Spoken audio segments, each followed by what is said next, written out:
Bienvenue à tous dans ETV Newsweek, ravi de vous retrouver comme chaque semaine. Voici les titres.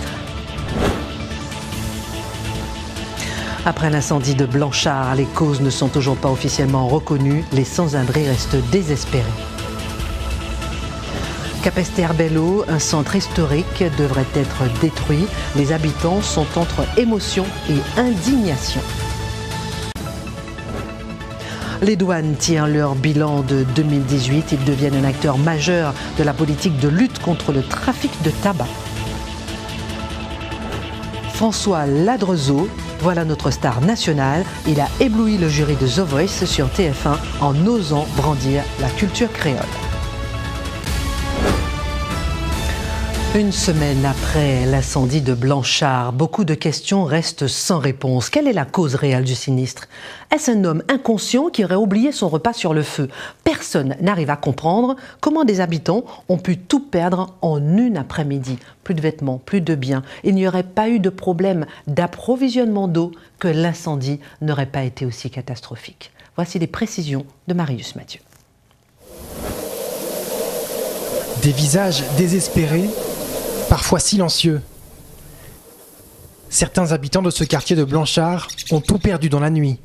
En tout, 6 habitations ont été réduites en cendres lundi après-midi. Il aura fallu l'aide de 33 sapeurs-pompiers pendant plusieurs heures pour venir à bout des flammes. Le risque de propagation du feu dans ce secteur où les maisons sont collées les unes aux autres était immense. Si le monsieur là n'avait pas laissé son canari sous le feu, partir aller regarder la télé. C'est ça la raison, on est sûr. Mais oui, c'est la raison. Parce que lui-même, quand il est venu, il a dit oui, mon repas, mon manger. Il est où ce monsieur? Ah, je ne sais pas, je ne l'ai jamais revu. Parce que si je le voyais, je lui tiens par le cou. J'ai tout perdu. J'ai rien. J'avais refait tout mon mobilier. J'ai tout perdu. Tout. Je n'ai rien. J'ai pas de vêtements, j'ai pas de chaussures. Je suis nue.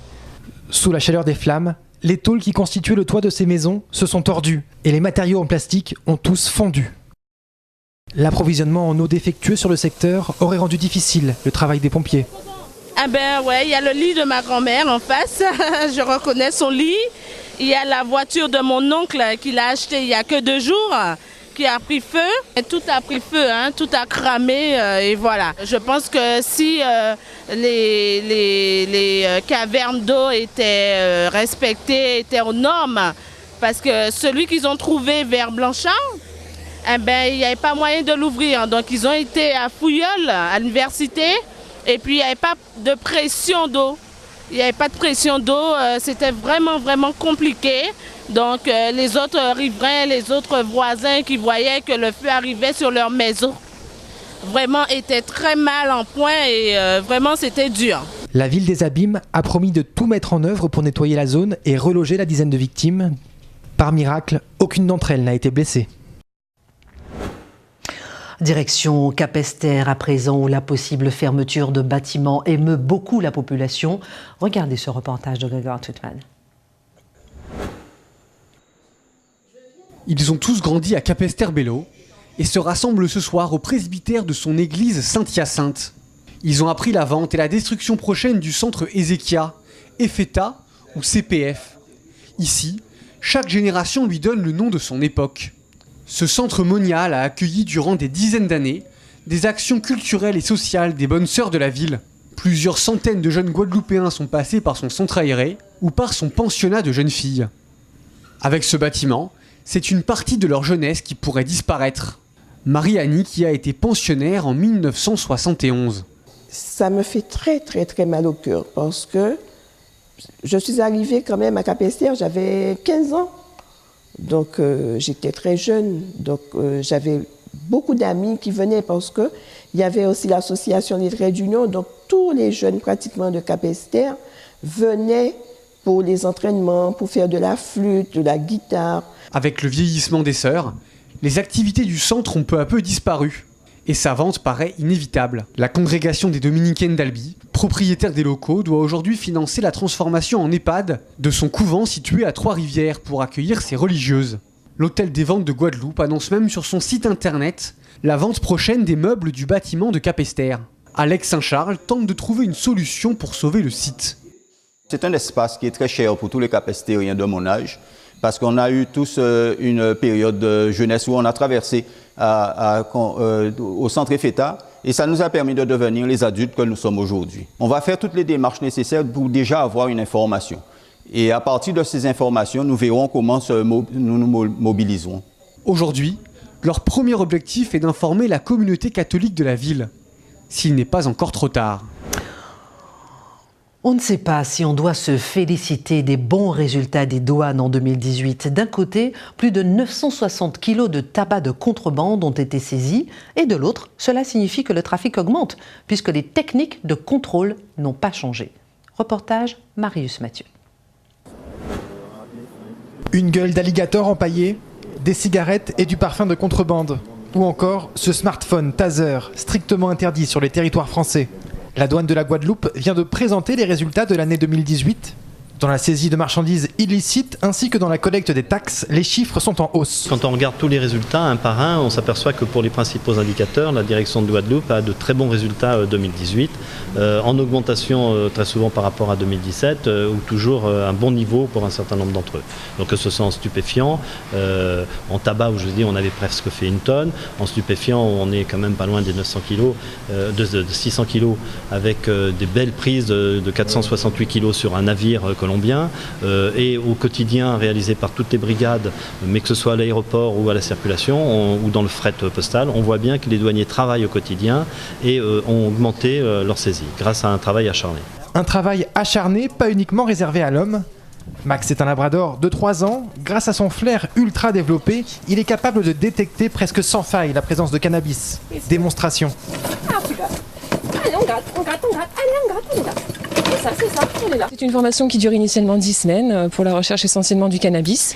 Et une fois que l'équipe sort de l'école et va en brigade, et du coup acquiert une expérience terrain, on retourne à l'école au bout d'à peu près 1 an, afin de pouvoir se former à la formation donc, de cocaïne, héroïne, ecstasy, enfin des drogues un petit peu plus dures. C'est un métier qui demande de connaître parfaitement son chien, que ce soit au niveau de la fatigue, au niveau de la recherche, au niveau du marquage. Il faut avoir un lien très très fort et très particulier avec le chien. Oui. En 2018, 700 kilos de drogue ont été interceptés sur l'archipel. Les saisies de cocaïne ont baissé de 25%, mais celles du cannabis ont été multipliées par 3,5. Faisons à présent un point sur le chlordécone, ou plus précisément une plainte déposée il y a 13 ans par des associations. On a du nouveau sur cette plainte qui a connu un parcours assez difficile. Les explications de Camille Réwal. Quand 2 tonnes de patates douces, un bibé de chlordécone arrive à Dunkerque, c'est du poison, ça ne doit pas quitter le port. Mais pour nous aux Antilles, on nous dit que vous pouvez manger, mais pas beaucoup. Juste un petit peu, tous les jours, et ça ira bien. Donc on a fixé les fameuses limites maximum de résidus, les LMR, qui seraient la norme nouvelle du nouvel homme guadeloupéen chlordéconé. Ils ont dit qu'on a c'est du poison, mais on vous donne 2 ans pour écouler vite votre stock. Vous voyez, je prends toujours l'image de la servante qui sait que c'est du poison, il y a du poison sur le chocolat, mais ils disent aux enfants, les parents vont arriver, manger ça vite, quoi. Alors qu'après tout le monde meurt comme des mouches. Donc c'est ce qu'on a fait avec nous, on leur a dit, c'est du poison, c'est banni en Europe depuis 90, mais vous, comme vous avez un stock, allez vendre ça vite.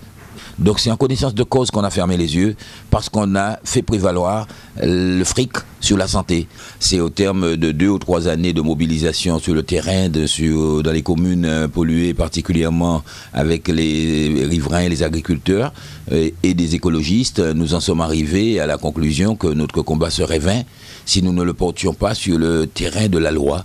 Et c'est vrai qu'elle ne débouche toujours pas sur une mise en examen ou une condamnation, mais si nous n'avions pas déposé cette plainte, nous ne saurions pas tout ce que nous savons aujourd'hui. Cette plainte participera au moins à la révélation de la vérité. Et elle met déjà en exergue la faute de l'État. Les Jeep ou Volvo rencontrent beaucoup de succès dans le secteur automobile en Guadeloupe et le groupe Kama vient donc d'ouvrir une nouvelle concession. Mais pour ces nouveaux modèles, le groupe a décidé de miser sur l'écologie. Écoutez le directeur général interrogé par Camille Réwal. Volvo a développé dans sa gamme beaucoup de moteurs hybrides rechargeables, ce qui permet de baisser considérablement les consommations et prépare encore de nouvelles motorisations hybrides diesel, hybrides essence, voire full électrique. C'est le cas aussi de Jeep qui a dans sa gamme qui va arriver des moteurs hybrides également. L'hybride est en train de fortement monter en puissance, les gens se détachent peu à peu du diesel, passent sur l'essence, voire l'hybride. Donc il y a de plus en plus de demandes sur l'hybride. On a du mal à fournir d'ailleurs.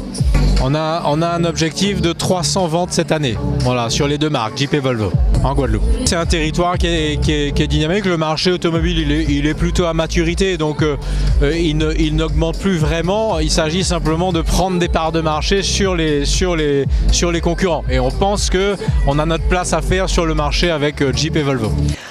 Quand un représentant du K, un représentant des sonorités créoles débarque dans The Voice, on reste sans voix. Vous avez pu voir François Ladrezeau samedi dernier. Nous sommes allés à sa rencontre de retour ici en Guadeloupe. Grégoire Truitman.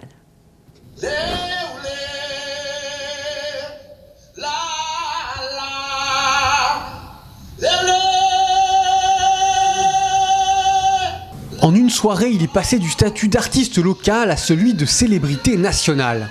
Après son passage dans l'émission The Voice ce samedi, le chanteur François Ladrezeau est revenu dans le quartier où il joue depuis plus de 30 ans. Et ce moment de gloire a rendu fier ceux qui le suivent depuis des années. Déjà, ça m'a donné, moi personnellement, beaucoup de frissons. J'avais les larmes aux yeux déjà, l'émotion. Et rien qu'en entendant chanter, je peux dire, il a emmené la Guadeloupe aux quatre coins de la France.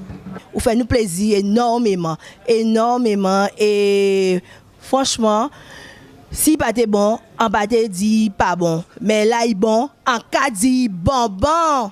Aujourd'hui, les passants sont heureux de le revoir et son public s'élargit. J'ai découvert le personnage sur The Voice et puis donc voilà, du coup j'ai quand même essayé de regarder son parcours et de voir d'où il venait. Et puis bon, moi je suis en Guadeloupe pour l'instant, donc de voir une personnalité comme ça fait plaisir en tout cas. Cet artiste confirmé a accepté de participer à cette émission pour faire connaître la culture créole. Et sa prestation a été vue par près de 6 millions de téléspectateurs en direct. L'objectif, il est peut-être pas rempli, mais il y a une grande partie des personnes qui prendront conscience, qui verront mon image, l'image de la Guadeloupe, l'image du K. Donc je pense que c'était une très bonne opportunité pour véhiculer le message et la musique de la Guadeloupe. Par le biais de la musique, j'essaie de véhiculer des messages d'amour, de paix, de combativité, de culture. Et c'est mon âme, comme je dis, je ne me prostitue pas, je partage. Alors, star d'un soir ou nouvel ambassadeur du Gros K, François peut compter sur le soutien de tout son archipel pour la suite de son aventure. Voilà, c'est la fin de cette édition. Merci beaucoup de nous avoir suivis. Restez sur ETV.